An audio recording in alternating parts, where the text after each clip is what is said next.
මේ ප්‍රශ්නය අහන්නේ මේ නිර්මාණ කලාව පැත්තෙන් නෙවෙයි.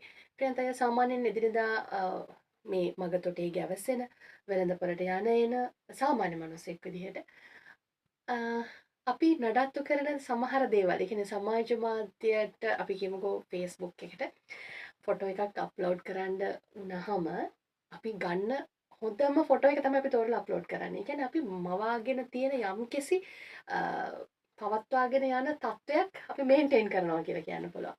ඒවා අපි දකිනවා අපි පින් කරත් අපි ඒක ගොඩක් ප්‍රසිද්ධ කරන්න ප්‍රචලිත කරන්න උත්සාහ කරන අවස්ථා. එතකොට එහෙම කළාට ඇත්තටම අපේ හිත ඇතුලේ මේවා තියෙනවද?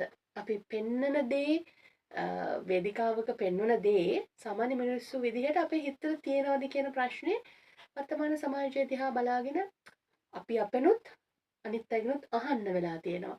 එතකොට අපි මෙච්චර කාලයක් විවිධ කලා නිර්මාණ ඇසුරේ එහෙම නැත්නම් සාහිත්‍යයෙන් කරපු දේවල් මිනිස්සු ග්‍රහණය කරගෙන නැද්ද? මොකද්ද මේ වෙලා තියෙන්නේ කියලා හිතලා ඇති නේද සමහර වෙලාවට කල්පනා කරද්දි මේ පොදු සමාජය දිහා බලද්දි.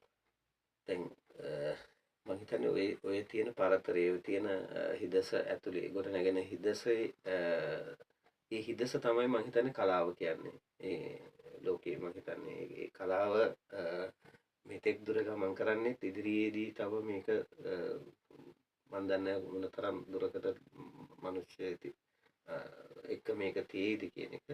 ඒ තියෙන තාක්කල් ඒක ගමන් කරන්නේ ওই හිදස ඇතුලේ. ඉතින් කලාව තමයි ওই දෙක අතර තියෙන බැලන්ස් එක හොයන්නේ. ඒ කියන්නේ කලාව තමයි ඒක හොයාගෙන ගිහිල්ලා ඒක පෙන්වන්න උත්සාහ කරන්නේ. ඉතින් මම හිතන්නේ බොහිමියානෝ චරිතය ඇතුලේ ඒක ඇත්තටම සංකේතාත්මකව නාමල් ඇතුල් කරනවා ඒ අදහස තිරනාට්‍ය ඔඩියන්ස් එකට. ඒක එක්තරා විදිහක සම්දිස්ථානයක් හැටියටත් මම දකිනවා. මම කියන්නේ ඒක මම කරපු හින්දා ජනප්‍රිය වෙච්ච හින්දා ඒ නිර්මාණය හින්දා කියලා. නමුත් තරුණ නිර්මාණකරුවෙක් හැටියට නාමල් දීර්ඝව තිරනාට්‍ය කලාවට විශාල සේවයක් මම දකිනවා පිටපත් හරහා කරනවා.